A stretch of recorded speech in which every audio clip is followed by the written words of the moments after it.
Do the thing. Sorry, I had to officially hit record because I hadn't done that yet. That's Ah, on me.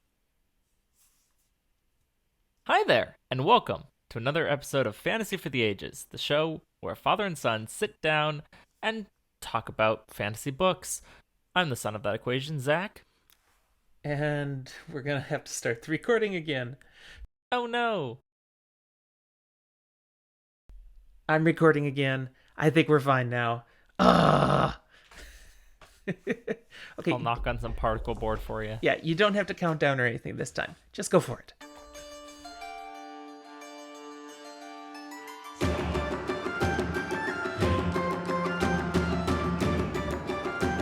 Hi there, and welcome to another episode of Fantasy for the Ages, the show where father and son sit down and talk about some stuff in fantasy.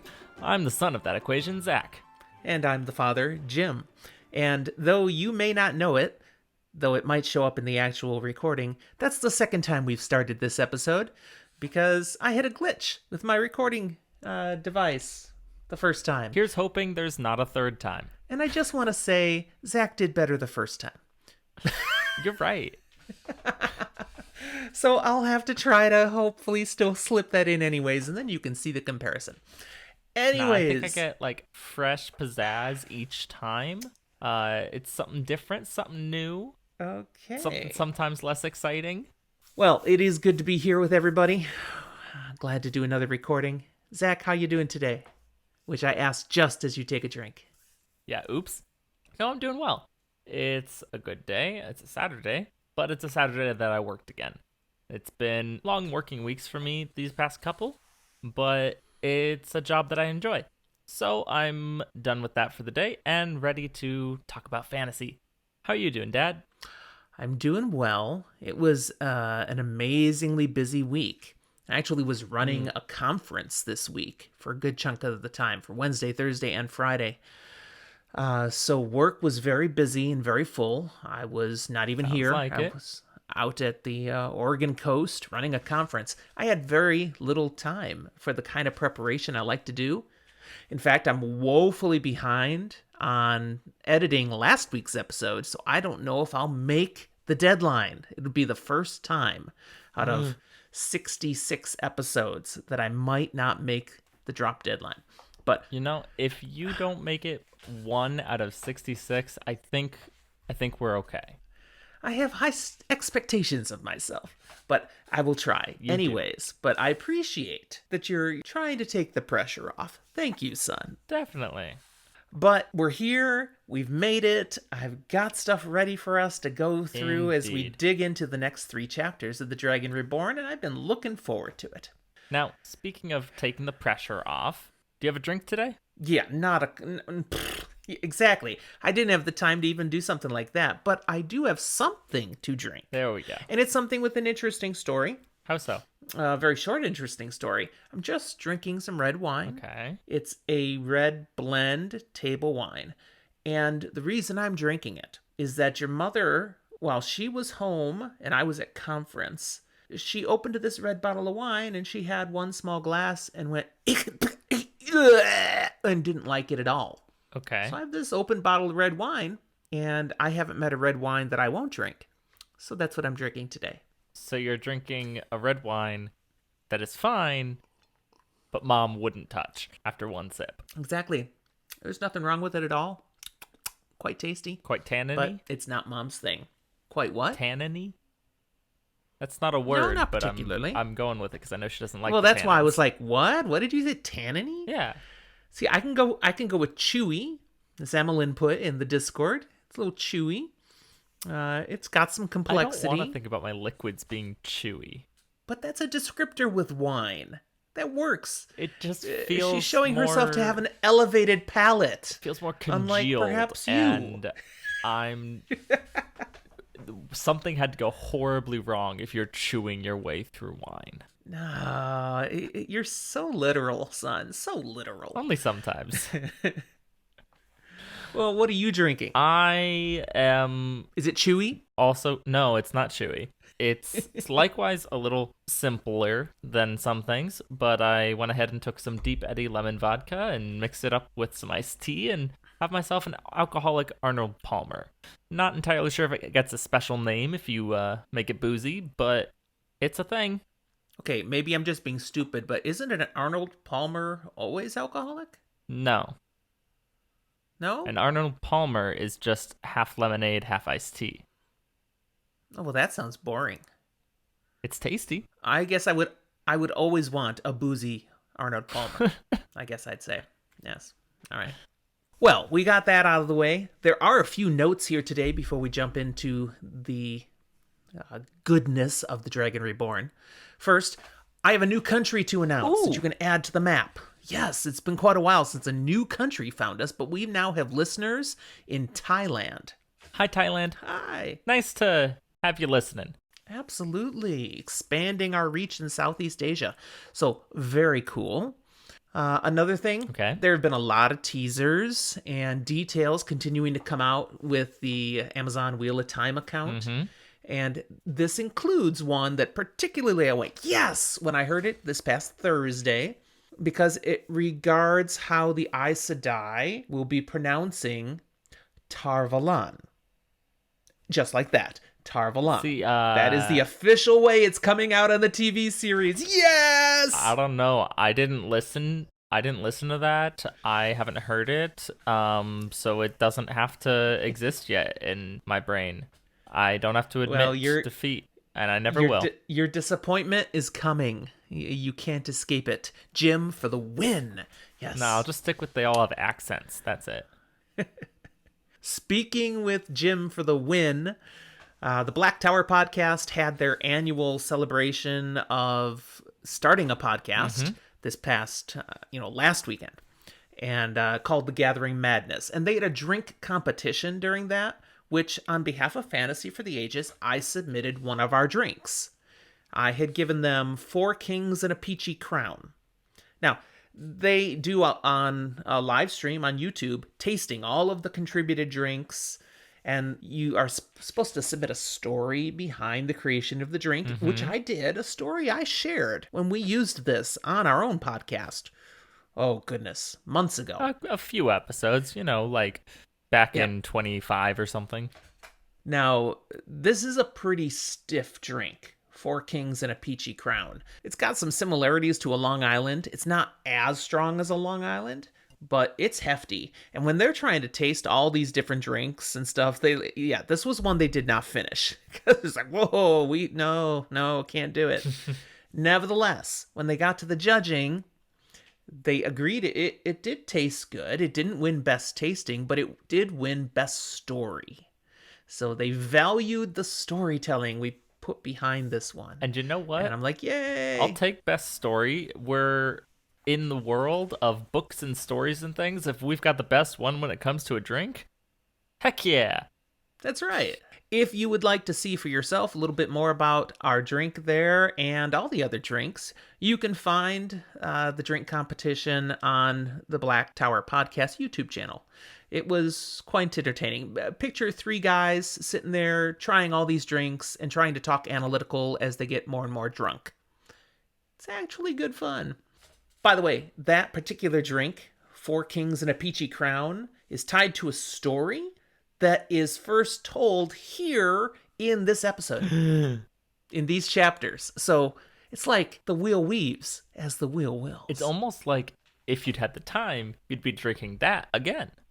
That would have been brilliant, but no. Yeah, didn't have the time. So maybe just to mix it all up, I should go make one before we record a second episode today, which we are doing later, but I probably won't. Liquor before wine, you're feeling fine. Wine before liquor, never been sicker. See, I don't think I want to go there. You say that, but I think it's more just, that's true if you either don't stop drinking or at least don't stop before you get to a certain point. You can do both in whatever order you want, just not much of either. I don't know. Discord, what do you think? Is it safe going from wine to stiffer stuff, or is that danger? If you've only got one glass of both, it won't matter the order. If you do one glass of wine and then 4 Long Islands, you're in trouble. Forget the wine, just do 4 Long Islands, and yeah, you're probably not coming back from that. Discord is not sure on how to weigh in here, although it is saying the four Long Islands might make for entertaining podcasting.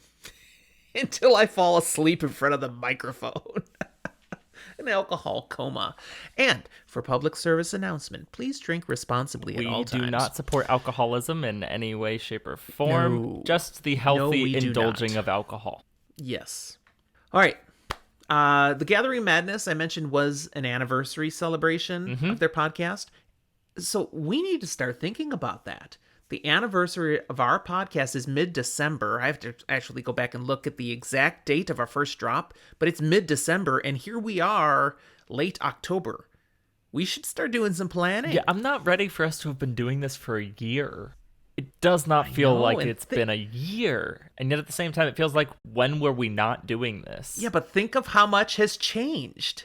You know, there was a lot of things that have happened since we started our podcast. So there's enough. Time has gone by. It's true. We actually are getting a show now for reals, not just like it's coming, but we don't know when. We also don't live together anymore. Right. Those are totally unrelated things, but both related to our podcast. You have a real job? Weird. Yeah. All right. You mentioned the show coming out. I'm not going to talk more about that show. Not yet. But one last note, I want to talk about a different show. Okay.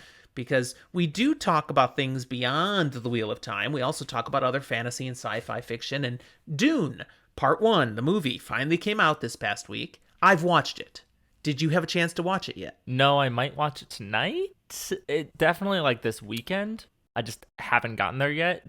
The fact that I have access to your HBO account means I can watch it. Mm-hmm. I just haven't yet. I recommend it. 1 thumb up, maybe 1.5 thumb up. So way better than the one with Sting. I got Mom to watch it. She liked it. She liked it as much as she would like a movie like that. You know, it's not really her thing. But you have to go and see it in the movie theater, or if you have a subscription to HBO Max, and I'm not sure which countries do have HBO Max, but if you have that, it's also available right now for this next month.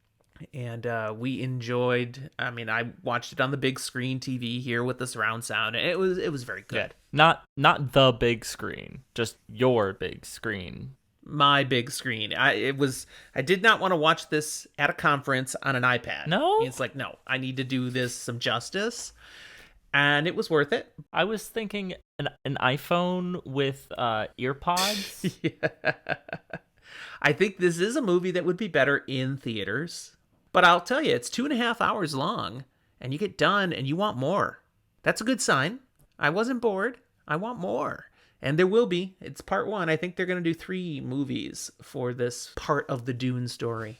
Who knows? Maybe they'll do more eventually, but I'm looking forward to the next one. As of now, we'll find out. But leaving Dune aside for now, it's time to go back to a different series that we do love and enjoy, The Wheel of Time. Yes. Where are we starting today, Zach? Chapter 30 of The Dragon Reborn. It's titled The First Toss. And we return to Matt Cauthon. Woo! This is Matt kicking Operation Escape Tar Valon into high gear. You know, the girls had been with him before. Mm-hmm. They've commissioned him to take that letter from Elaine to Queen Morghese, and they gave him his Get Out of Tar Valon free card. Mm-hmm. Signed by the Amerlin herself. Yeah, the power document. And so he knows, I can do this now. So he's full speed ahead. He has spent most of that day after the girls left eating. Mm-hmm. Just eating and eating and eating. He'd already had second breakfast, but then he went on to have 11sies, luncheon, afternoon tea, dinner, and supper. With some snacks thrown in. Yeah.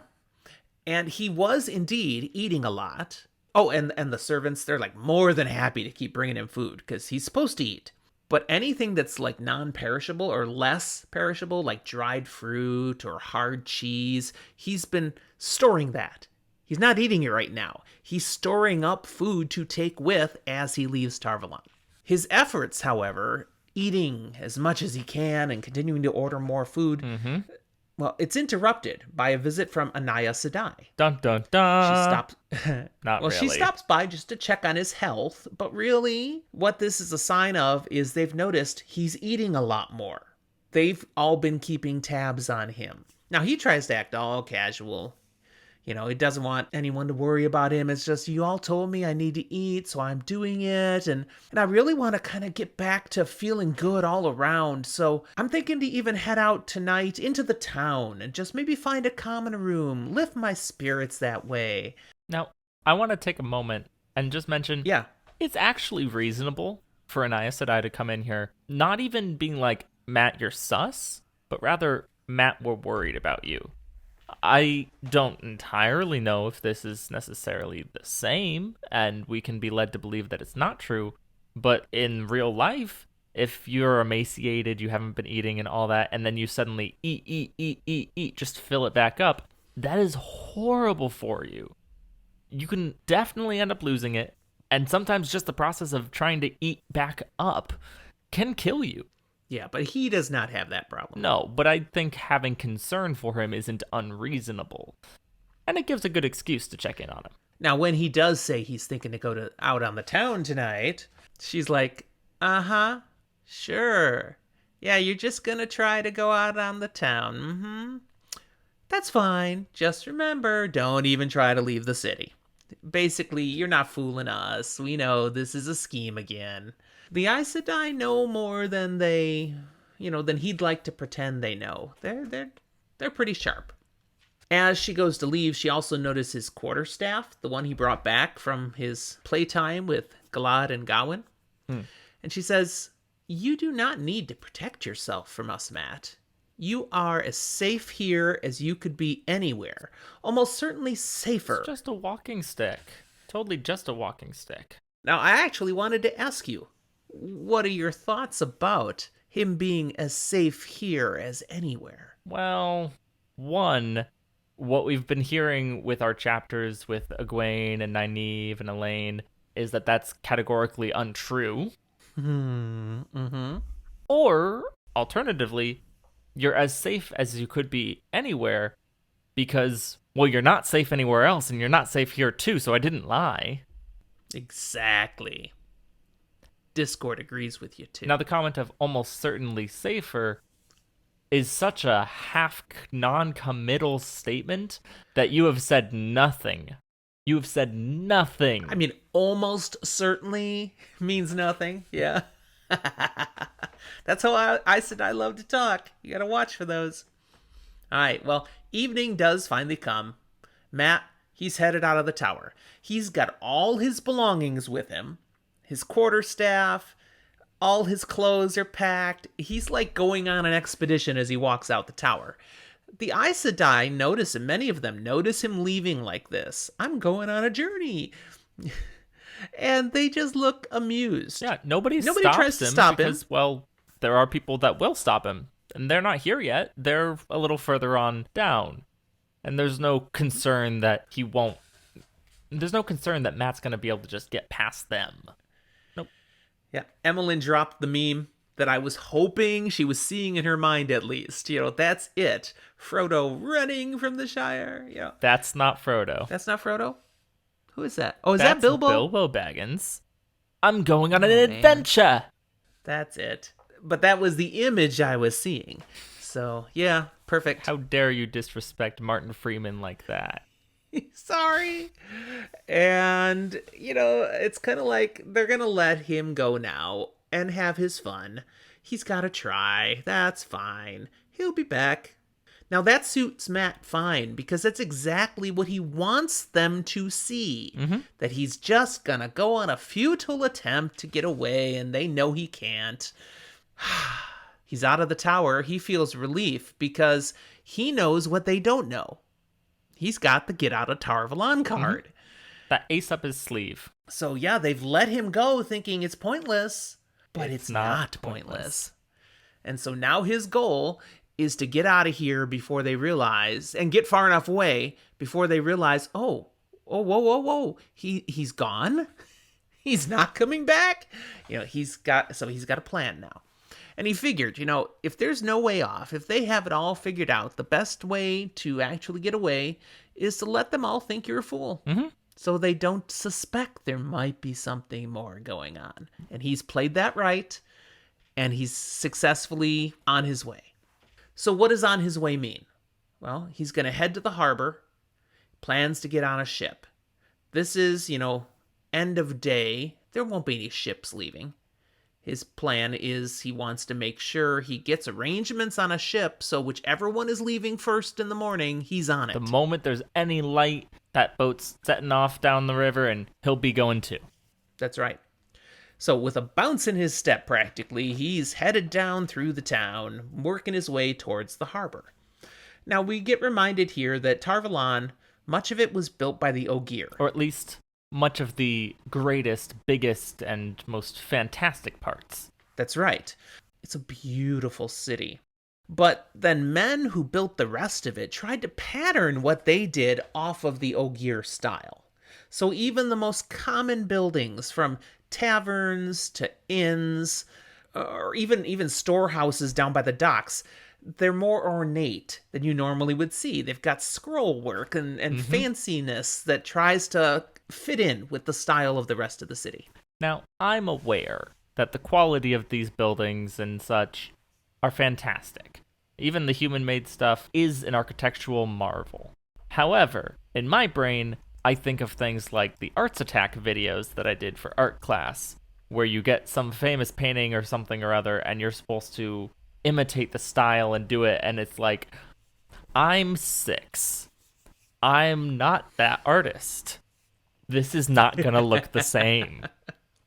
And they don't, but I'm pretty sure they're closer facsimiles than you would have made at the age of 6. They're closer facsimiles than I would make now. I am not a physical artist. Well, I'm not going to say I don't understand why not, because I'm awful at art as well. I had to take a methods class going to get my degree in education on teaching of art. And it was miserable. Like, anyone looking at the art I was producing should have been saying, do not let this man ever teach art. Ever. I mean, most of the time the saying is false. But when it comes to you and art, those who can do and those who can't teach. Yeah, I wouldn't argue with that. Although, if we have any art teachers listening, you can send your hate mail to Zach. Oh, yeah. No, I would argue with that phrase in almost any context. Just not for my dad with art. I'm laughing at Discord now. Yep, that's pretty good. And we can't even illustrate why we're laughing in description on the podcast. So this is a reminder that we do let people join us for live recordings to enjoy all the fun memes and comments if you are a Patreon supporter. So we invite you to join us and become a Patreon supporter for as little as $1 a month. We and you can get in on the fun. Don't supply cookies, but we do supply memes. We also supply Patreon-only episodes. We have 7 of those out there now. So, wow. Special goodness just for those who support us. Yeah. Anyway. All right. Matt, he's headed to the harbor, as we said, but he's also thinking, it's a while before a ship will actually leave. I probably have some time. I got time. And I did want to still find a way to get a little more coin. He's got what he won off of Gawain and Galad, but not much else. So maybe I'll take like an hour or so and do some gambling, play some dice, and see what falls my way. He's always been a little luckier than most, he believes, and he's always been able to kind of win more than he loses, which might not make him rich, but it will definitely give him a little bit more coin, a little more comfort as he's trying to buy passage on a ship. Exactly. So he wanders into one of these nearby taverns, not in the best parts of town. I mean, even Tar Valon has some parts that are a little shadier, the kinds where just the visitors hang out. The sailors, the merchants, people who aren't long-term residents. And he steps into one of those, walks in, and hey, yeah, look, there's people gambling. There's 3 different dice games going on here now. He steps in and starts playing. And as you said, he's used to having pretty good luck. But tonight, this is new. He wins. He just wins. He wins and wins and wins again. Nothing he rolls, no matter what kind of dice game he's playing, comes up wrong. He starts getting looks from others. Like, dude, how are you? What? Are you cheating? Well, and he's feeling really good here now that he never got out his own dice. He's been doing all this with whatever dice are being played in the game, who's ever set is out there, so he can't be accused of cheating. It's really weird. If he did somehow get weird dice in there, then he's got the fastest hands anyone has ever seen. Yeah, totally. Even so, after half an hour, where he's won a whole bunch of coins off people, he decides, maybe I should move on. Because people could get kind of irritated that I just keep beating them. And the looks start to turn from, wow, to, I'm not so happy you have all my money and I could maybe take it back. Yes. In fact, as he leaves this inn, one of those people, a dark sailor, supposedly one of the sea folk Matt had heard, the Athaan Mier, this guy follows Matt out, and he's arguing, please, give me a chance. I want to win back some of the losses. You can't leave. You can't stop. I want a chance. So Matt's like, okay, I was really thinking only, about an hour or so. Well, it's only been 30 minutes. All right. And he lets this guy talk him into another tavern. So in they go. The dicing continues. Now at this point, Matt gets hooked. Yeah, I mean, because he keeps winning. The sailor was gonna try and win his earnings back, and he definitely doesn't. Yeah, it does not work. But Matt doubles his, at least. Matt keeps winning, and he's at some point he's no longer winning silver because he's traded it out for gold. Now he's winning gold and more gold. Yeah, that guy gets his money back, the sailor, because he starts betting on Matt that Matt will win, and he wins that way. So he does get his money back, just not by his own winnings. He ends up stumbling away at some point. I think he did pretty well. He probably had more money than he started with because he starts betting on a sure thing, Matt Cauthon. Then we get to an incident when Matt is playing a game where he rolls the best dice combination 6 times in a row. This was a 5 dice game. They're all coming up with the top score. So what I'm hearing is he gets the best Yahtzee you can on the first roll every time. 6 times in a row. Matt's playing Yahtzee. It's canon. Pretty much. And this is ridiculous. This is impossible. And one of the guys watching says, the Dark One's own luck.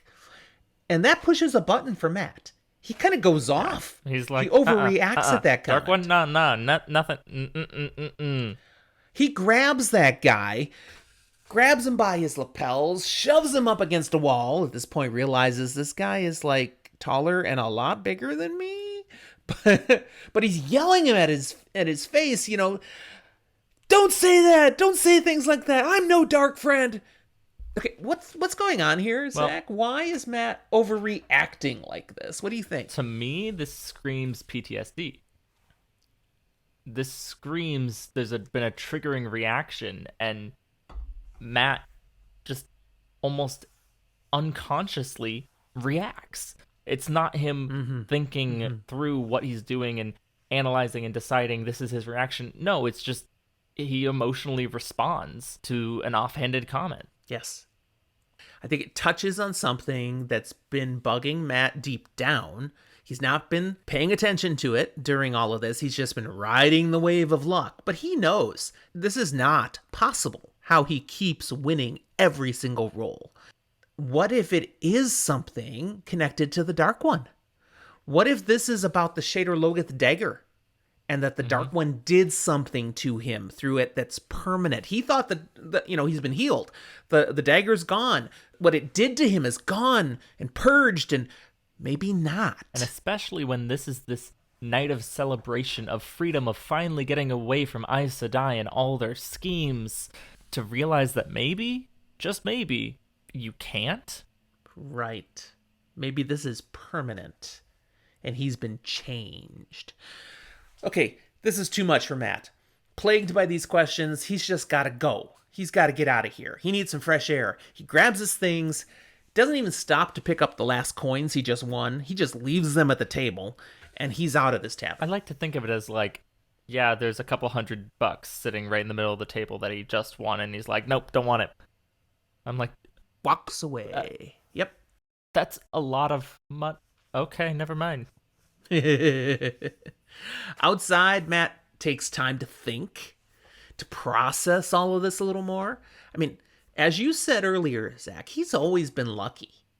He used to pull all sorts of pranks in Emmons Field, and he got away with most of them. More than his share. Things would fall his way, but he was never this lucky. No, this is ridiculous. And in Matt's mind, there's no denying that this is something that has been enhanced now in an unbelievable way, and it's happened post Shader Logoth dagger. Maybe this is something where he's not free completely of what the dagger did to him. But maybe it's a good thing. Maybe. Maybe it is. And that's where his thought goes next. Because he's thinking, okay, I can't solve all of this thinking, but let me just get back on track. And as he kind of looks at himself and makes sure he has everything, it's at this point he realizes just how much money he has now. So, as he says in his own thoughts, I'm bloody rich. I don't make my players in D&D track the amount of money they actually carry in terms of like how much it weighs in a bag or how much space it would take. But money, especially in coin form, is really heavy. And so if he's suddenly bloody rich, he's weighted down. I'm thinking he went from he didn't have anything to he takes a step and there's just a loud smacking jingle as it smacks against his leg or something. And that's just one of the 4 pouches, Yeah, his pockets are full. He's got pouches. At this point, Matt would sink if he jumped in a river. Oh, no doubt. No doubt. He is heavily burdened with coin. But he's thinking, maybe being this lucky isn't so bad. He doesn't mind being rich. Maybe it isn't the dark one or the dagger. He's like, maybe this is just a byproduct of what the Aes Sedai did in healing me, and now I'm left with this amazing luck. How could that be so bad? Maybe they just did too good of a job, and they're protecting and healing me through my life beyond this, and so now I'll be taken care of beyond this because I'm lucky, maybe. I don't get hurt, I get money. This sounds great. Maybe, hopefully. But then he has the thought, okay, this all may be true. Maybe I'm just going to be wonderfully lucky the rest of my life now, but that still doesn't mean I should be stupid. I'm carrying all this money. Maybe I shouldn't hang out and wait for someone to rob me. Mm-hmm. I'm just here in the dark of the night. I need to get moving again. So he starts walking off down towards the docks once again. However, he hasn't gone very far when he realizes he's being followed. Great. Some footsteps back there, and clearly it's someone trying to be stealthy. See, sneak up on him. That's hilarious to me because, like, on the one hand, if you are successfully sneaking in stealthy, you aren't ever noticed, right? But the moment you do it unsuccessfully, then you would have been better off and sneakier by just not sneaking, but just walking normal and being not noticed for walking normal.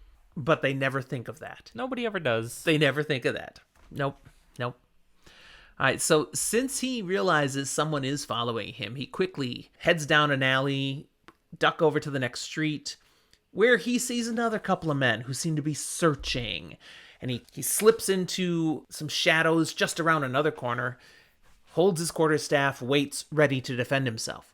Now, sure enough, these other men that he'd seen, they come along, they're holding knives, but they don't see him. They don't notice where he's slipped away. What they do, however, is look down that alley he just came out of, and they talk to the other guys who were following him. Matt realizes they're all working together. This is a crew of some sort trying to catch me, because they actually say some things that make it clear they are specifically looking for him. Great. And since he apparently gave them the slip, he must have gone a different direction. They turn away and head back the way they'd come. I'm going to try to trace back their steps and see if they can find him. He's like, crap. I've got teams of people. Who knows how many other people might be out there also trying to find me. Mm-hmm. So he makes a plan. He makes a decision. The streets aren't safe. Where can I go if the streets aren't safe? I can go Assassin's Creed, man. Go up. Hit the rooftops. He chucks his quarterstaff up into the eaves of the closest building, jumps up, grabs them, and pulls himself up as well. And he starts climbing. Working his way over the rooftops, he actually makes it up 4 stories up above the ground before then starting to work his way across the city, moving closer and closer towards the docks now. Clearly, Matt is feeling a lot better than he did a few days ago, because climbing those 4 stories like that is a fairly difficult feat. Like, just don't go try it. Don't go try it. I was going to say go try it, but like falling off of a roof and breaking your back is not something I want on my hands. So don't go try it. Take my word for it. It's not easy. Yeah, thank you for putting that in there so we don't have somebody fall to their death and then the journal is found just following Fantasy for Ages advice. Oh, thanks. All right, so he's successfully navigating the city rooftops now. He gets to a point where he sees a bridge between buildings 4 stories up, and it seems to be the only path forward. At the end of the bridge, it doesn't lead easily onto another rooftop. I mean, he looks around, and at the end of the bridge, he doesn't even see a little teeny ledge he could reach, he could make it to, but there's a window right there. So he figures, well, I guess, surprise, I'm going to go into someone's home next. That's the only option to move forward here. And then before he does go all the way across the bridge and into that window, he looks back, and there's a guy on the bridge with him with a dagger. Holy crap. Well, where'd you come from? Yeah, there's no way this guy is here, but he is. And before Matt can react any further, the guy lunges at him with the dagger. Oh, goodness. What does Matt do? He reacts. Yeah. One hand goes up and grabs the wrist, holding the dagger, that hand, and keeps it from plunging into his throat. He tries to bring the quarterstaff up with his other hand, but the guy pushes against him. And so they're both up against the edge of the bridge, the little railing, and the quarterstaff is pinned and kind of caught between his legs.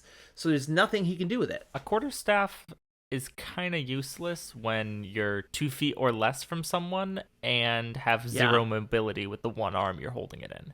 Right. So Matt's pinned against the bridge railing. His weapon is useless, and all he can do is with the other hand try to hold this thing away from his neck, and it's his left hand. Matt's right-handed. So it's getting weaker and weaker as the guy is shoving it at his neck. And with barely a moment left in Matt Cauthon's life, he does the only thing he can think at that moment.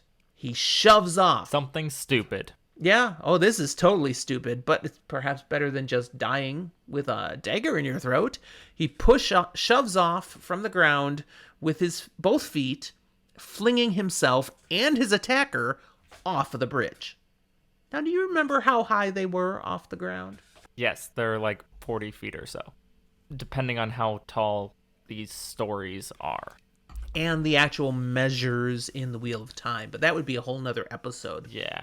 There's a whole mess of distance here. Stories are rarely only 10 feet tall, as well as the fact that feet are potentially different in this world.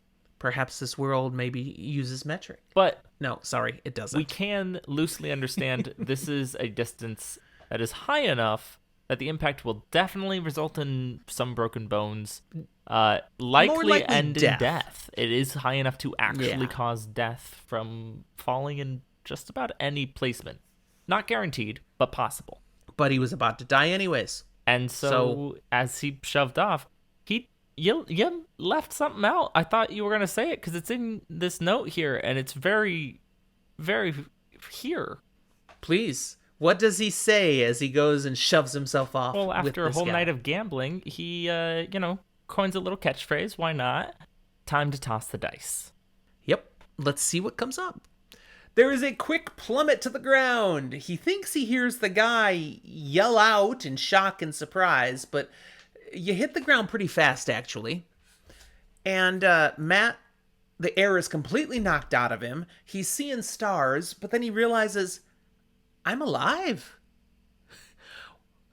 That was lucky, is what Emmeline just dropped in Discord. Yeah. It's Wow, my luck is even holding. weirder. Um, Not only am I alive, nothing seems broken. I barely even seem bruised. yeah. How am I alive? And oh, yeah, the guy that was with him, Not so much well, he alive. landed on him. So this guy cushioned the fall. And of course, that guy's dead, Oh, very. but not from the fall. I mean, the fall would have killed him. Probably. But the dagger that had been up at Matt's throat is now jammed right into the center of the guy's chest, as if right into his heart. Now, Like he stabbed himself? conceptually, I always had to wonder how this works out. Like, because Matt's not short, right? He's like 6 foot. Yeah. So how does he have room to like completely break his fall on a guy and have relatively center mass a dagger fall in and stick straight up out of then underneath him? Super lucky. It gets to this weird moment where it's like as they're falling, does something weird happen where the dagger ends up between Matt's armpit and is like that fake stab but stabs the guy under? Yeah. It's almost slapstick comedy at this point. Almost. Yeah. Well, Matt looks at what has happened here, and he is shocked, he is surprised, and he is honestly a bit overwhelmed because his own actions now have basically led this guy to be dead. Now, granted, the guy was trying to kill him, but still, I've now done something that caused him to be dead. And that's a bit overwhelming. Matt's never killed someone before. This is a new experience, and he's feeling it. He's also suddenly... What? Matt's definitely killed someone before. Who? Matt definitely flicked out with the ruby dagger in Falme and had a guy like disintegrate or like blacken in front of him. Did he? Yeah. Did he do that? Absolutely. Did he reach out with it? Okay, then it must be he doesn't remember that. Because he's going to comment later on in our section that this is the first guy he's ever killed. I believe in my recollections you are correct, but that's one of those memories that is gone. He does not remember. So as far as Matt's concerned, this is the first person he's ever killed. The other thing was like that felt like he wasn't trying to kill him or anything like that in that moment. It was he like nicked his hand and it just happened He wasn't to kill trying to kill this guy either. Yeah, but this one was I'm fighting for my life. I'm totally okay if I kill you. He was kind of fighting for his life in Falme, too. No, they were in the middle of a robbery that they were heisting. They were caught, but they weren't fighting yet. It's all perspective, I suppose. If you want the details of it, go ahead and go check out that episode. It's a little ways back. Anyways, we've got Matt feeling not only how he feels over somebody dead at his hand or at his responsibility and actions, he's also now realizing, I just climbed all over these city buildings. That alone was death-defying. I fell off a 4-story bridge and I'm alive. 4 foot. I have people from all over chasing me. Okay. And maybe I should go somewhere because I'm standing here over this man who's dead. Oops. And if the city watch comes, I might have difficulty explaining this. So, okay, I want to get to the docks, but I'm feeling pretty overwhelmed right now. I don't think I can walk very far. And he looks around. Okay, there's an inn. I'm going to the inn. I'm going to go in the common room, and I'm going to collect myself. It'll be brightly lit. He won't get attacked or have someone try and mug him or something. And, he might even be able to, a drink because he needs it. The inn is called Chapter 31. That's not wait a true second. at all. It's not called Chapter 31, but it has the same name as Chapter 31. Correct. The Woman of Tanchico. So that was the end of Chapter 30. We start Chapter 31 with Matt, ta-da, in this common room. Nice, bright place. This is not one of these seedier establishments where he'd been gambling before. There's no dicing going on. In fact, there's music. Ooh. There's recitation of stories. And, whoa, the dude doing the storytelling, Matt knows. No. Yes! It's our fine master gleeman, Tom Maryland. Sup, Tom? Seriously, what's up, Tom? Matt doesn't remember anything about Tom since Whitebridge in our first book, The Eye of the World, where Tom saved Matt and Rand's life by taking on a fade so they could get away. Arguably, Matt may have seen Tom once since then, but not really. It would have been like, yeah, he saw a little wisp of his mustache at a party that he was pretending to be a servant at. Now, he heard about Tom being elsewhere, that Tom was still alive, but now he's like, this is an encounter directly with him. He's like, wow, this guy, I like this guy. Mm-hmm. Tom is busy entertaining the room, and he's actually playing his harp as he recites Mara and the Three Foolish Kings. See, that's the reference to that winning drink I mentioned earlier. Mm-hmm. Okay, that's the story it ties to.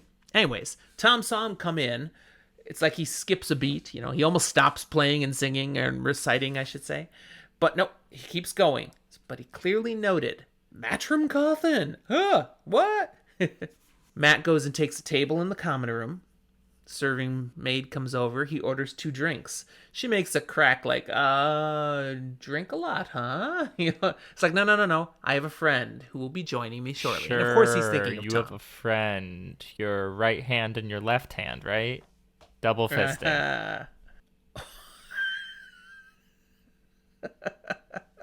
And when Tom is done, he does stop performing, comes on over to the table, joins Matt, grabs the mug of wine, starts drinking. Matt finds Tom a little different than he remembers. More somber, more complaining. He actually complains about this rabble that doesn't enjoy good entertainment in the room. And he realizes Tom is drunk. Oops. This is not the Tom Maryland he remembers. Something has changed. The serving lady comes back, and she's mad. I would never have given you a second mug of wine if I knew it was for Tom.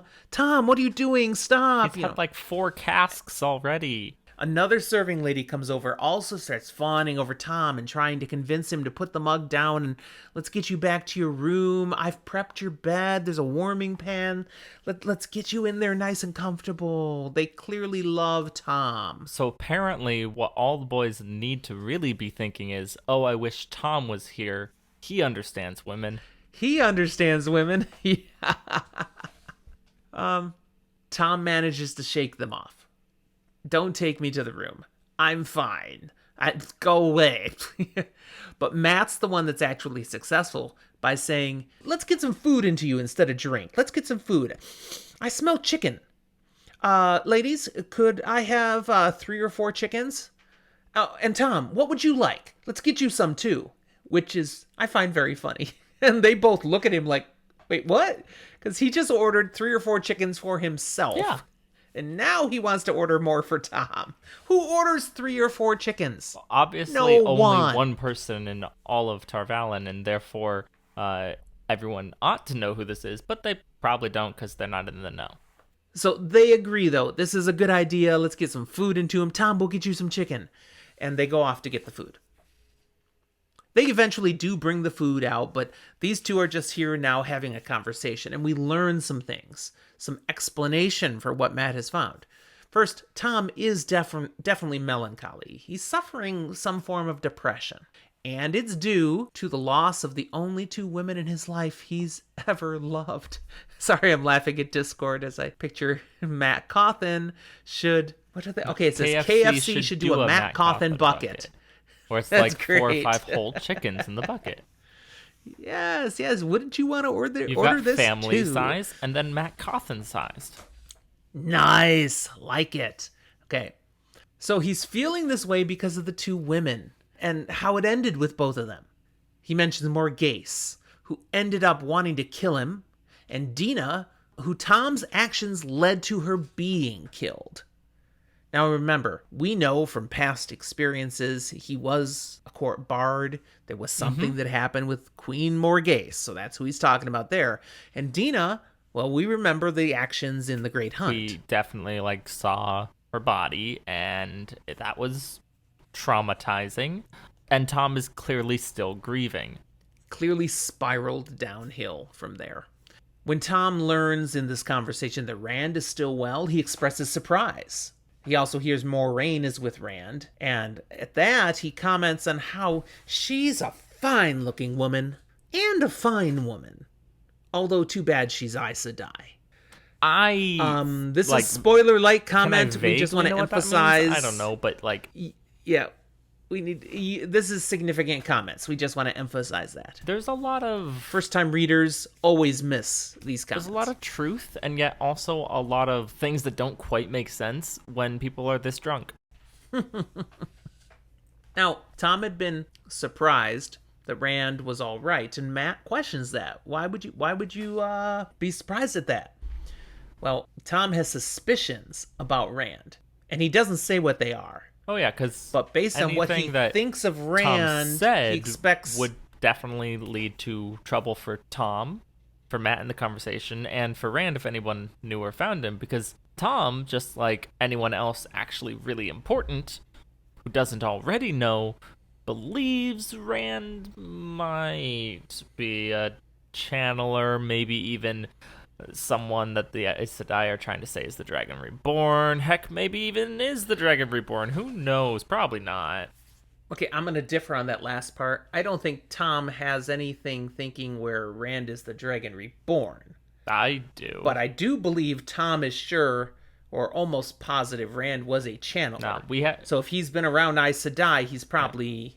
I mean, why is he still okay? When Rand's coming around to Tom asking about the Cauthon cycle, and Tom quotes to him this twice and twice shall he be marked heron thing, and then it comments about the heron burned into his palm, and like, how'd you get that? I think he's at the very least going, are Aes Sedai trying to put in your head that you're the Dragon Reborn?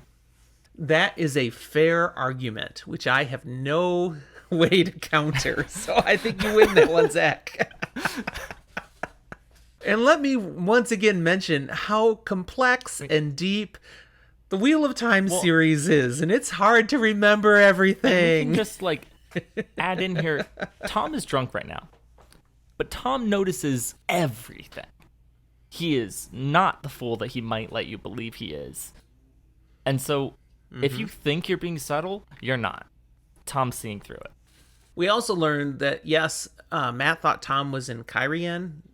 Why are you here now? Well, he left Cairhien because of some trouble caused when he had to kill a man. Do we know at this point in the story definitively who he killed? I mean, you and I know, but do we know in the story at this point? Emmeline says not yet. He definitely, like, hinted at it, but I don't think we got told directly at the time, nor have we been told since. I think it might have been one of our spoilers in a spoiler room. Okay, be sure to look at the Discord. Yeah, Emmeline, who's still a first-time reader, and while she's in Fires of Heaven, she says what she thinks happened, and she's not sure it's confirmed. So we shouldn't talk about the definitive truthfully, there. I'm not sure if it ever actually does get truly confirmed. I think it does. I think it's just always anyways.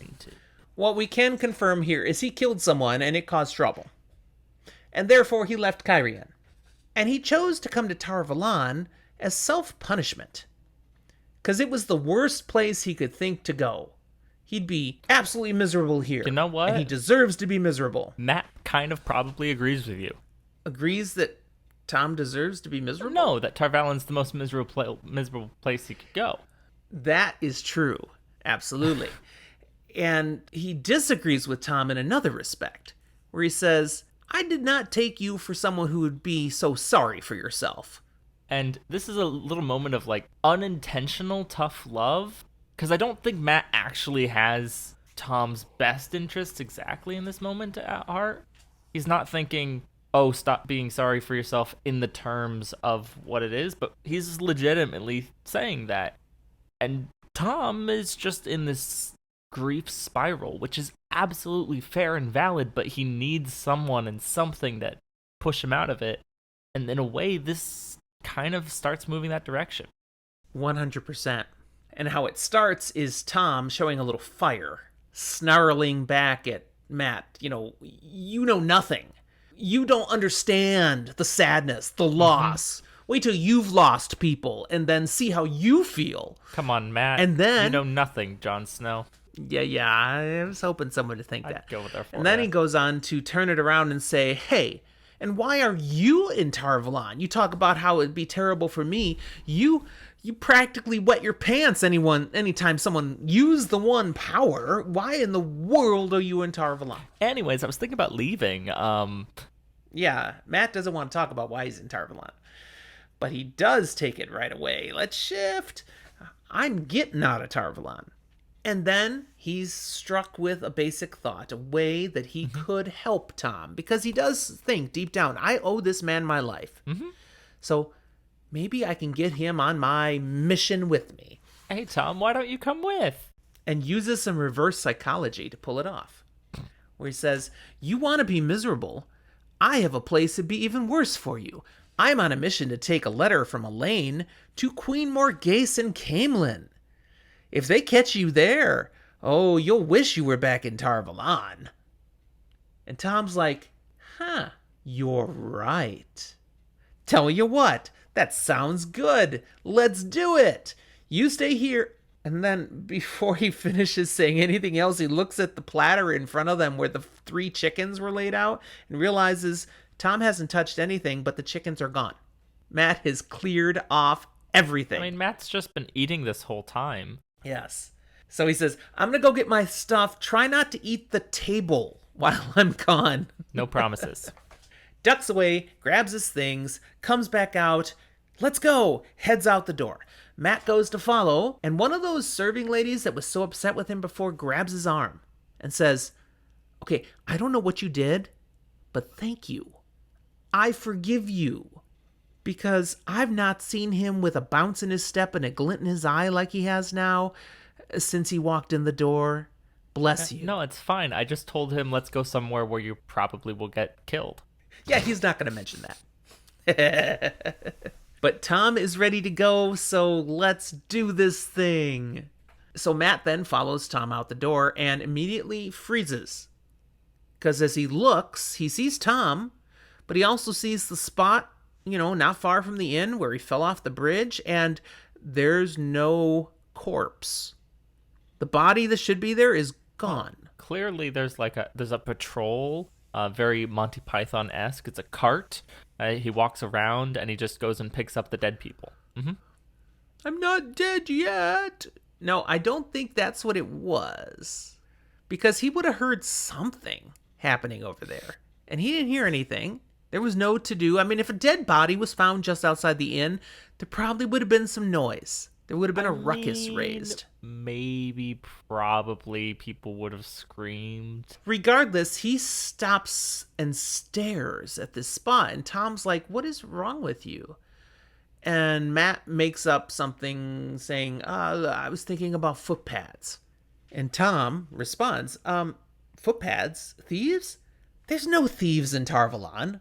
The risk is too high, because if you get caught, they just drag you in front of the sisters at the White Tower, and they do something to you in there. All I know is that when someone comes out the next day, they run off of this island as fast as they can, and they never come back. Which, I'd like to just think for a moment here. So, Matt clearly saw what he thought were an organized group of people trying to mug him and maybe rob him. Clearly, that's not why they were going after him if there's no such thing as footpads in this city. If people don't do this. Right. That's how he feels. And so as Tom and he head to the docks, Matt's like, so who was that? What have I got myself into? Chapter 32. It's called The First Ship. And we find Matt and Tom finally there. Down at the wharf, they're at the docks, and there's a fairly large ship just casting off. It's let go of the ropes, it's starting to move away, and Matt's like, perfect, that's my ship. I said I wanted on the first one to leave. There it goes, I'm getting on that ship. It's leaving right now, so I'm just going to jump as it goes, and we'll talk, and it'll be good. Right? And as they head towards the ship, the dockmaster comes forward and says, I know who you are. We have orders, Master Cauthon. You are not to leave the island. There is no getting on any ships here. You might as well go back to the tower.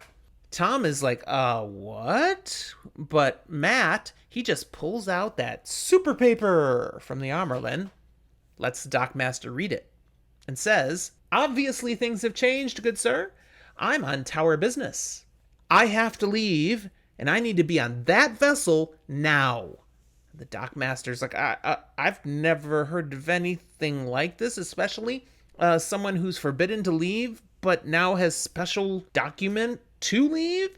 Okay, ship, hey. He starts trying to hail the ship. But Matt's like, don't worry about it. We got this. It doesn't have to stop. No need to turn around. We'll just run and jump. And that's what Matt does. He yells, "I'll make it. Come on, Tom." And runs on down, tosses his quarterstaff ahead of him onto the deck of the ship, and he leaps off the wharf, clears the rail, tucks and rolls. He's there. That's great, Matt. Do you remember that Tom is like blackout drunk right now? He hears behind him. He turns around and have this image. This is probably how it'll be on TV. You see one hand clinging to the rail. And Tom, then there's the other hand, pulls himself. He just barely made it. The grunt was as he thudded against the side of the ship. But he made it. He climbs on up. He makes it. He's like, dang it, I lost my walking stick.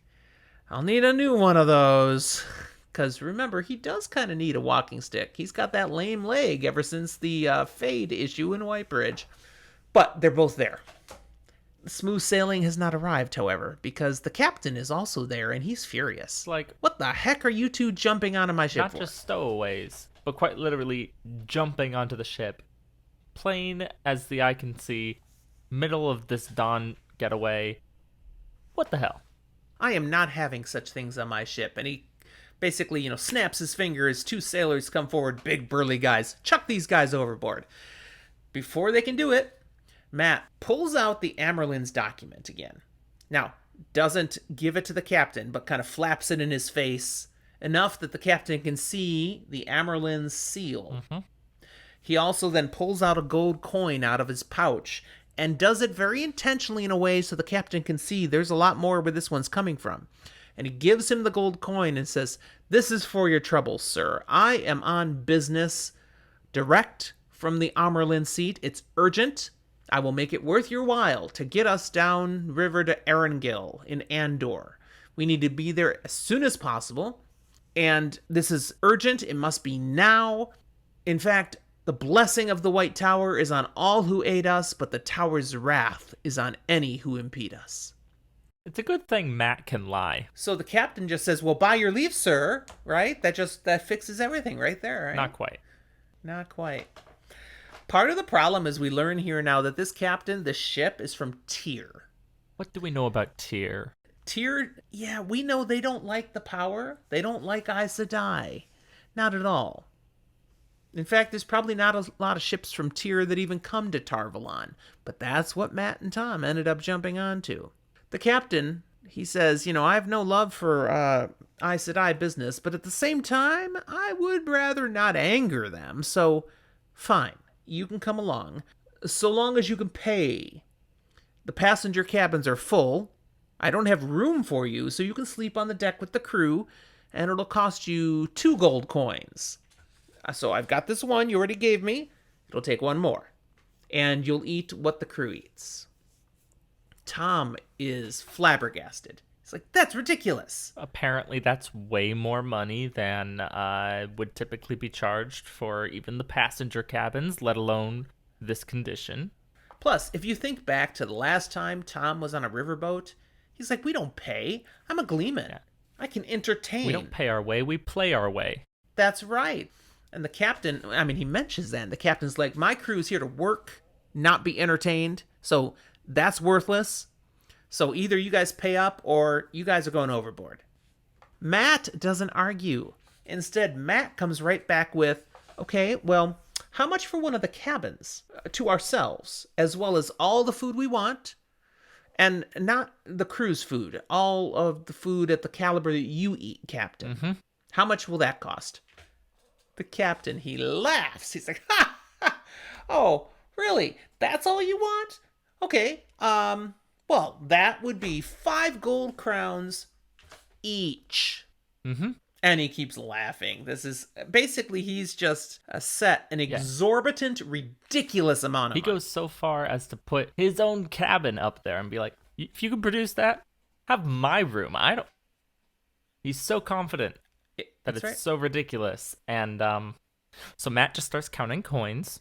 Yeah, the captain just keeps laughing until he sees that. Matt's pulling more coins out of his purse. Yeah, Matt looked at him and went, bet. I see what you did there, and I've got a lot more where it came from. So, Indeed.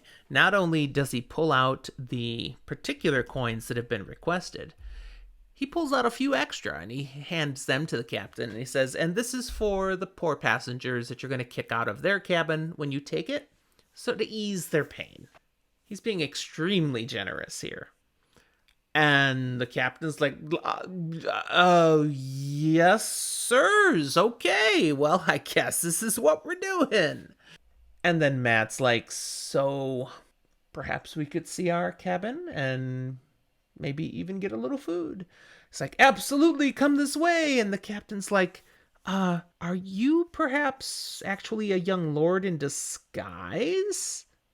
And Matt's like, I am no lord. he dramatically takes off his helmet, says, I am no lord, and then stabs the captain. There's a bright flash of light as the whole world erupts around them. Wrong story. Is it? Yeah, it's not how this goes. Okay. So so they're back to the cabin itself now. It's the captain's cabin. The captain is getting them all settled in, and he is yapping as he does this. And he explains, yeah, I believe you guys are in disguise. Okay, you're not fooling me. So you're a lord. You probably are working for the queen, for Queen Morghese. But if you don't want to be a lord, wink, wink, nod, nod. Okay, you aren't a lord. Mm-hmm. Got it. Yeah. All right. He also shares the fact that, and don't worry, passengers aren't going to be kicked out of their cabins. We've got this worked out. I'm going to take the first mate's room. He'll move down to the second mate's room, and etc., etc. So basically, the low man on the totem pole of officers is the deck master. He's the one that'll end up sleeping with the crew and stuff. So it's all That's fine. really unfortunate that the guy That's the way it who goes. yells at the rest of the crew to keep them in line now has to sleep with them. He might end up harassed. You could say that. He might. A few other tidbits we pick up from the conversation is that the good captain doesn't think much of any other country beside Tyr. He's a man of Tyr, and Tyr is the best place in the world. One country he'll say is not bad is Andor. They've got good horses. They've got great natural resources. Heck, they got gold right there in the mountains of mist. Okay, that's not so bad. Mm-hmm. Now, the nations of Mayen and Ilion, Oh, those suck. he has special contempt and hate for. Those are the worst. Yeah, totally. He thinks very highly of the fact that Tyr doesn't have a king or a queen. It's like, that's for lesser countries. That's so old-fashioned, that old monarchy. No. We have an aristocracy. We have these high lords. They know what's best. They work together. They rule well. And we are the best place in the world because of our high lords, especially High Lord Salmon. Now, High Lord Salmon, we learn, says that in time, we're going to crush that Ilion. Oh, yeah, we are going to put their nose in the dirt. We're going to drag them all back in chains. So I know he's not a fish, but now having you heard it say it that way, that's all I can think of. It's not High Lord Salmon. But it kind of works with Tyr, you know? No, there you go. Oh, fish bait. Yes. Salmon. High Lord Salmon also says that those Aes Sedai that the Tyr already hates, yeah, there's good reason, because they want to rule the world. They want to crush every nation. In fact, Tyr's full glory is only being held back by those icky Aes Sedai. Okay. And one day, they will be dealt with. So it's Sooner rather than later. It's a fine They're going to hunt them line. down. We're going to eradicate them all. That's what he says. A fine line, and then a massive hop, skip, and a jump to go from the Aes Sedai want to rule the world to the Aes Sedai are the only thing keeping Tyr from ruling the world. It's like, okay, Well, he didn't say Tyr ruling the world. He well, said Tyr achieving its full glory. I think it's Think of the implied. glory. I think it's implied. Especially as this like High Lord situation and one of these High Lords being like extra bigger there, especially as it's a war seeking one. It screams Rome and a Julius Caesar connection. Matt finds the captain's tone, especially as he's going on about Tyr's glory and the Aes Sedai, to be a little arrogant, a little misguided, quite full of himself. And he eventually manages to get the captain to leave. Matt and Tom then are left to wonder and converse about this High Lord Salmon. Kind of fishy. Eh, He seems to be quite... I did that quite straight. You like that? Okay. He seems to be quite the opinionated... hold on. How can you do that straight but not duty?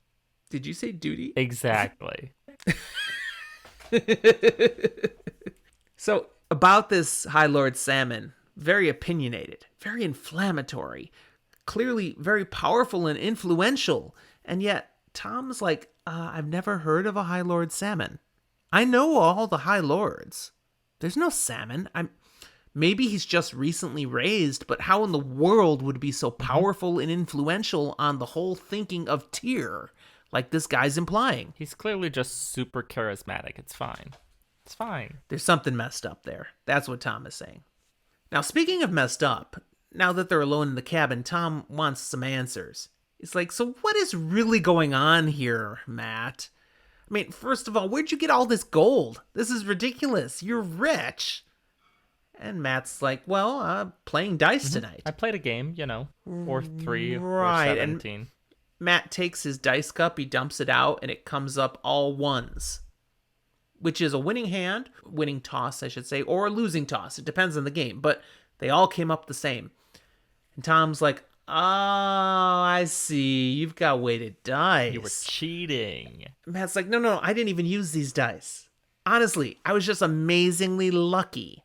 Right. Tom's like, okay. And what about that document from the Amerlin? I saw the seal. That's a legit document from the Amerlin. What are you really doing, Matt? It's like, I'm just taking a letter from Elaine to her mom. Tom's like, right. yeah, right. Okay, fine. You don't want to tell me. I'm just going to go to sleep. And that's what Tom does. Matt's a little frustrated. It's like, I'm telling him the truth. He doesn't believe me, but at the same time, I don't want to talk more about what's going on. So I guess we'll go to sleep. Unfortunately, Matt, he doesn't find it easy to go to sleep because, well, Tom snores really badly. So Matt's laying there. It's a nice, comfortable mattress. The captain has done well for himself, but Tom can't let Matt sleep because he's cutting wood horribly. Matt, therefore, his mind wanders. He's thinking more about, again, what have I gotten into? What is really going on? And how did the girls get this document from the Amerlin? I never questioned that. Is this really some plot? Am I drawn up into an Aes Sedai plot? Yes. That's the last thing I want. Yeah. While he's laying there in the dark, trying to think about these things, he hears a bump against the stern of the ship. Hopefully it wasn't an iceberg. something. That could be problematic, I hear. Cue the violins. After a few moments, he hears footsteps. Sneaky, stealthy footsteps coming down the passageway outside his door. He's like, oh boy. Something's going on. And he elbows Tom. Tom, wake up. There's someone outside the door. Tom grunts, smacks his lips a couple times, and continues snoring. So that didn't work. Matt rolls out of bed. He's just in his small clothes. He's barefoot. He just steps quietly over to where his quarterstaff is, picks it up, goes near the entrance, and waits for what's going to happen. It's like, I don't have time to wake Tom up. I'll just deal with this. So what does happen? The door opens. There's two guys there, both holding daggers. Cloaked men ready to do some badness. Not ready to see Matt standing there in his small clothes holding a quarterstaff. No, they were expecting you step on in, they're sleeping, You stab, stab, stab. Stabby, stabby. The feathers go flying. It's a whole thing. That's right. Instead, whack, whack, both men are dead. Wow, that was aggressive. Matt is a badass with a quarterstaff. Both his blows are killing blows. Like I said, these guys are the down. other episode we saw the quarterstaff. These things are freaking lethal. Yes. We're going to talk about that more in just a moment. Okay, these two are gone. They're dealt with, but this situation isn't dealt with because he hears boot steps up above. Sailors don't wear boots. The sailors go about barefoot. So there's someone on board upstairs still who doesn't belong. So Matt, he grabs a cloak from one of these guys he's just killed and wraps it around himself. Mm-hmm. So he's still in just his small clothes, but at least he's kind of disguised by the cloak now. And he climbs up the ladder carefully, peeks out, just barely, his eyes barely over the lip, looks around. He sees one guy, another guy in a cloak, standing over by the tiller. He comes out from below, kind of uses his body to shield the quarterstaff from view, walks towards the guy with the tiller, and says in a gruff whisper, "He's dead." He's dead, Jim. He gets a positive response from that guy. You know, I hope he squealed when you slit his throat. The voice is the voice he heard in Tar Valon when those guys were chasing him and the one calls down the alley to the other group. Wow, they were persistent. It's the same guys. Same guys. With that confirmation, he takes his quarterstaff. Now, as he's moving, the guy realizes, wait, who are you? You're not who I thought you were, kind of thing. And he full-on swings his quarterstaff, full strength, right smack into the side of the guy's head. I thought when I was reviewing this, you would really appreciate this description. It's Zach, a good would you read it out loud for us? And it really accurately describes it. I knew you'd like that. The thick wood smashed into the man's head, the head of his cloak only partly muffling a sound like a melon hitting the floor. So first I'll say, ew, but you did describe a quarterstaff hitting a head like hitting a watermelon. Mm-hmm. So there it is. Man's dead, man falls against the tiller. RJ knew what was up. Which causes the ship to lurch, and Matt staggers. That stagger at that point is not the best, because at that same moment, Matt sees a fourth man. There was a guy over by the rail, hiding kind of in the shadows, and he rises, and Matt sees the gleam of a blade. He knows, I'm dead. I'm off balance because of the lurch here. This guy has got me. But before the guy can do anything about it, a knife flies out of the darkness, takes the guy, kills him instantly, falls dead at Matt's feet. Ta-da! Tom has arrived.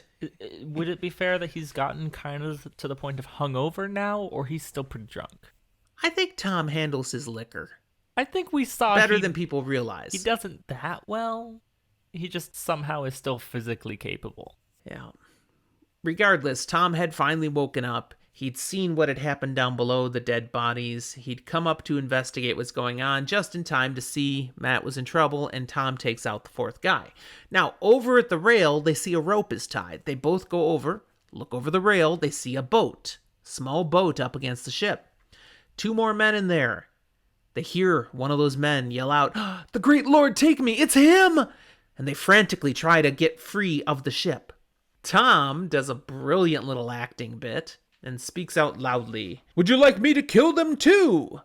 And the men, hearing this, they jump overboard. Matt actually quietly says no, Tom. But they don't hear that. They just hear they're about to be killed.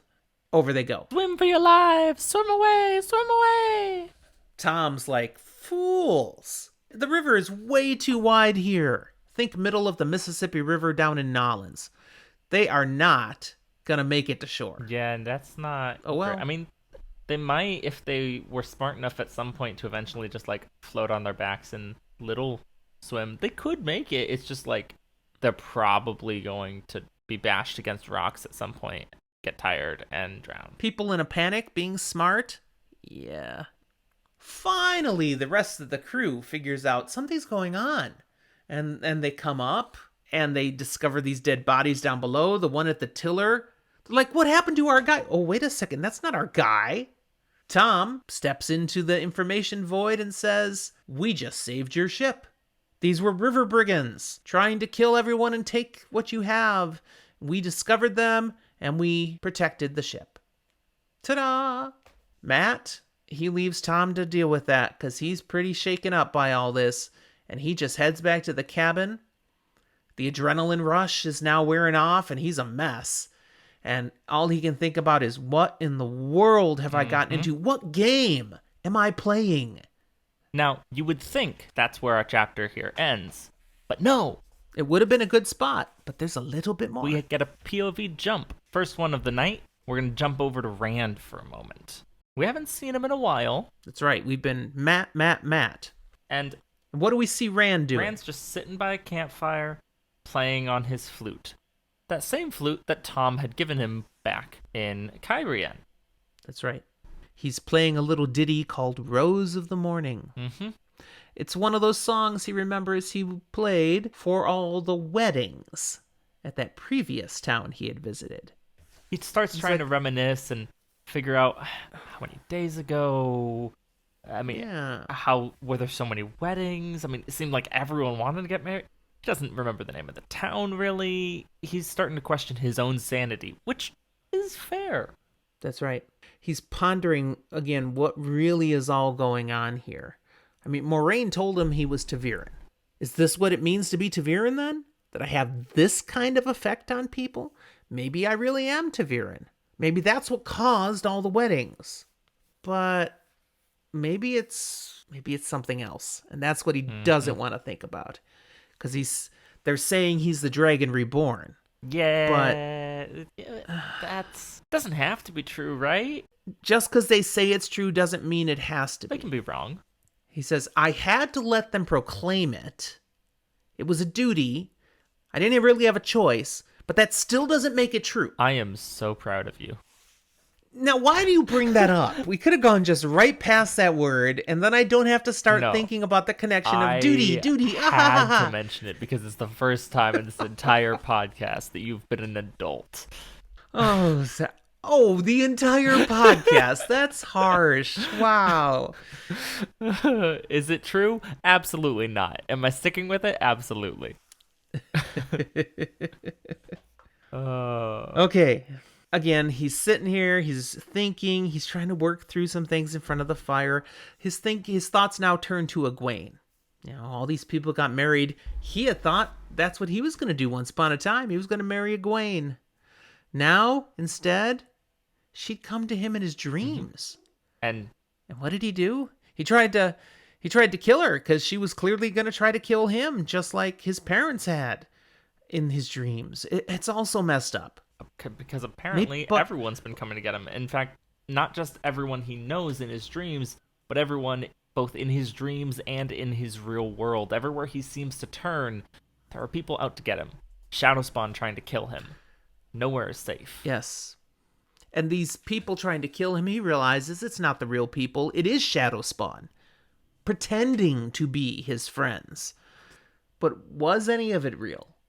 Maybe it was all dreams. We're getting that he's very confused. Mm-hmm. Whatever the stress is he's feeling, they're starting to break down his hold on reality, on what is the actual experience he's going in. It might not be good that Rand is alone. This is part of the thing I draw from this. He felt he needed to go. He needed to head to where he's heading. But this is maybe not going the best for Rand. He specifically remarks one of these people that he's seen beyond Matt, Perrin, Egwene, his parents. He saw Min, and he just really needed somebody. He let his guard down. He let her get close, and there was a knife, and she tried to kill him, and it was just so ridiculous. That couldn't have been Min.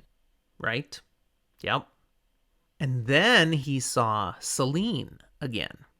Yeah. That woman who he's seen in the past who's so lovely. It makes his mouth dry. And she came and she talked about, you know it, you love it, the glory. Can you see my eyes rolling? I mean, clearly anyone seeing me can see that they're not actually, but like figuratively.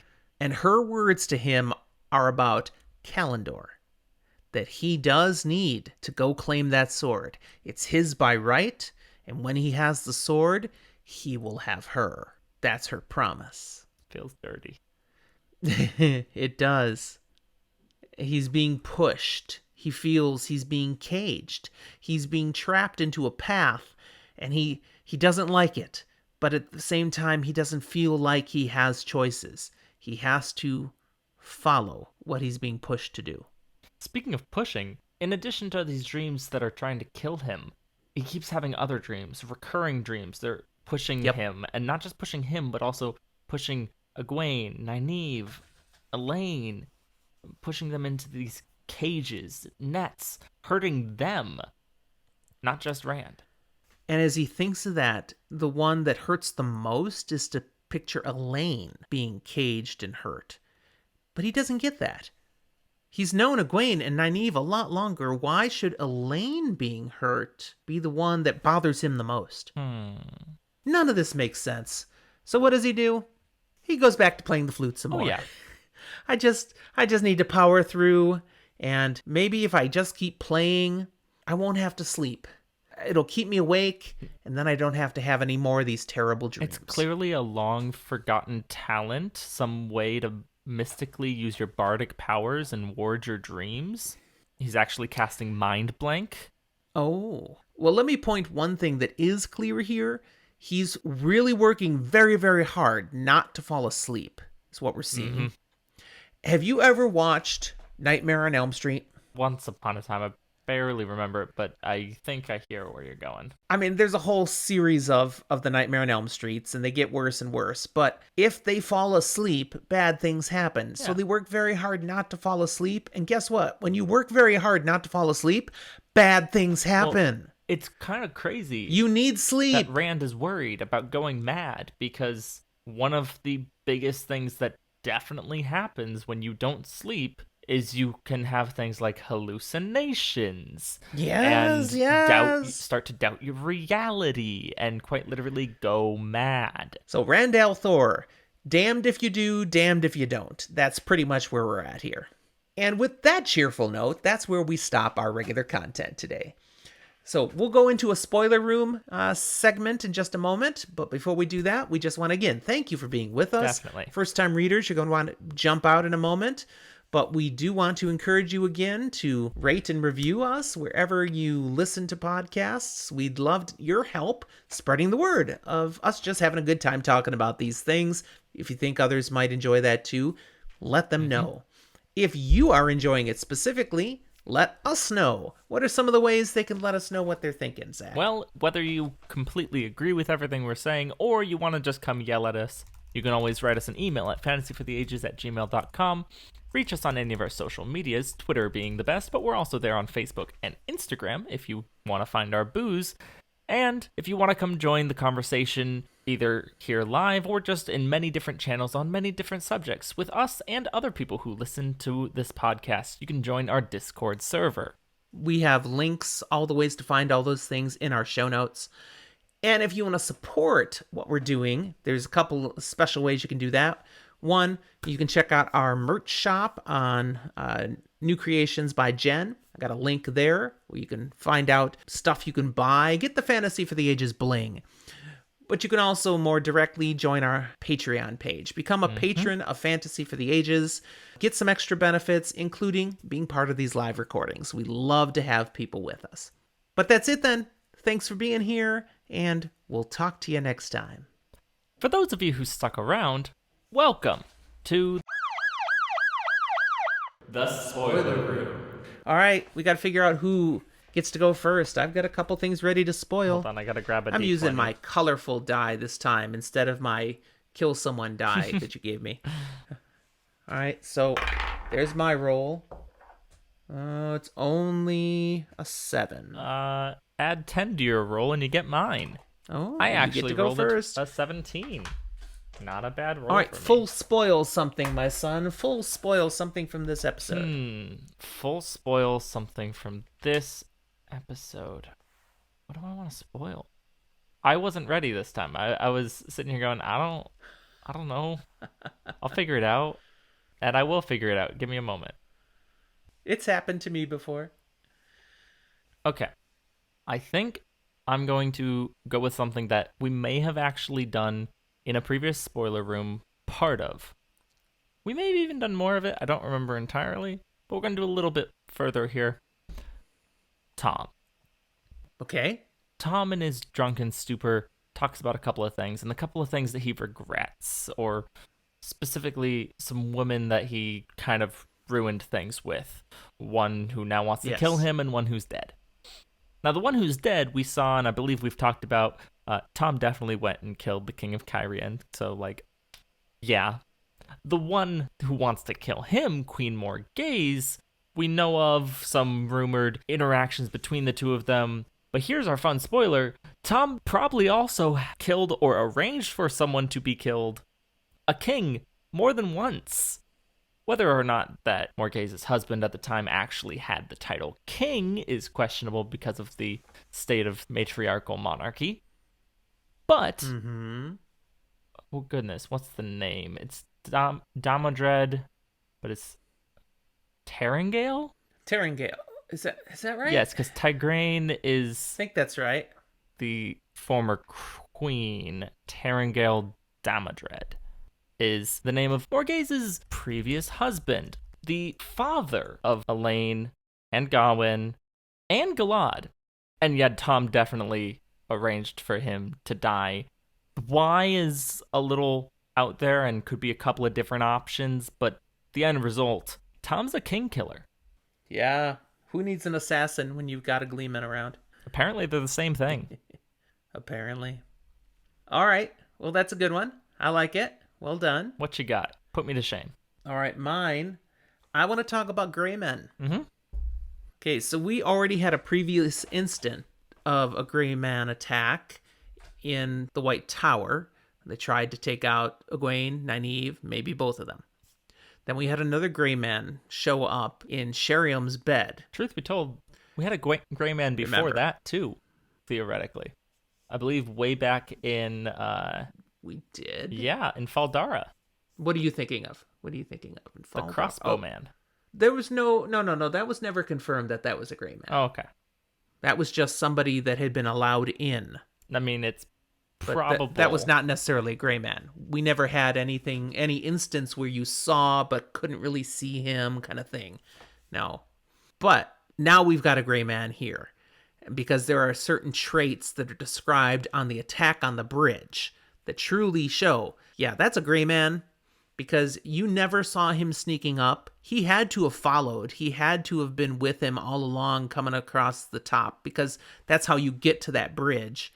And then he doesn't even hear or notice anything till the very last minute. Gray man. And then when he hits the ground, he comments, after he's dead, and he looks like someone I wouldn't even noticed in a crowded room. Mm-hmm. I mean, that's the thing. You don't notice gray men. Now, that one's actually a slight flaw in it, because when a gray man dies, his ability to not be noticed actually fades away. But I suppose he could still be a very nondescript type person. Sure. Okay, you want to say something? I'm not done. No, I go want you ahead, to finish first, because it's a completely tangential thing, kind of.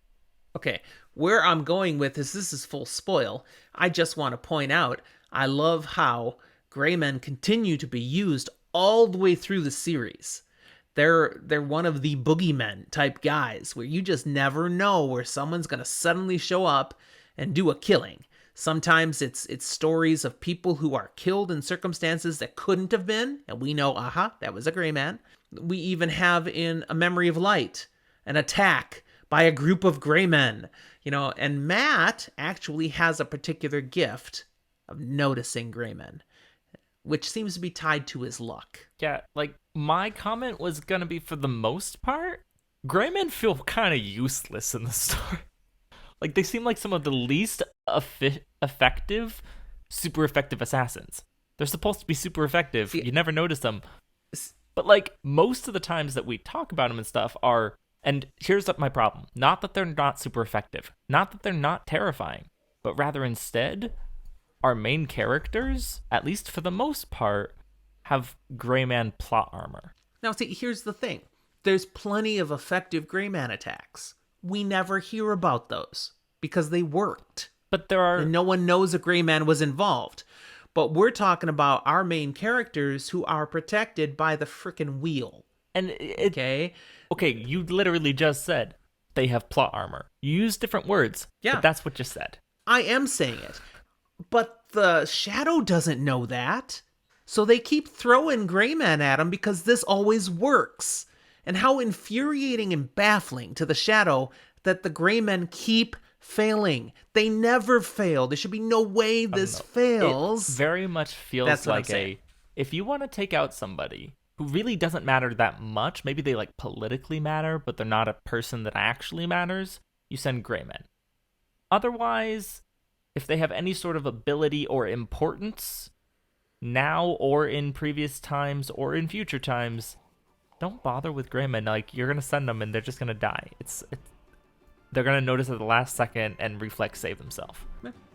Maybe. Otherwise, why didn't Lucifer and Telemon get gray manned? I mean, we never actually hear, okay, where do all these people who want to sell their souls come from? You know, why is there an unlimited source of gray men? We never learn any of that sort of stuff. But I like that gray men do serve a role throughout. I do think they're pretty nasty, and I have no problem that the wheel continues to protect us, our good guys from gray I men. will say, I do love gray men. I think they're very fantastic. I don't always love their utilization within our actual narrative, but I love them so much that I homebrewed them into D&D because I think they're fun. See, there you go. All right, that'll be enough for this episode then. Hope you enjoyed our spoiler room time, but we'll bring it to a wrap. We'll talk to you next time.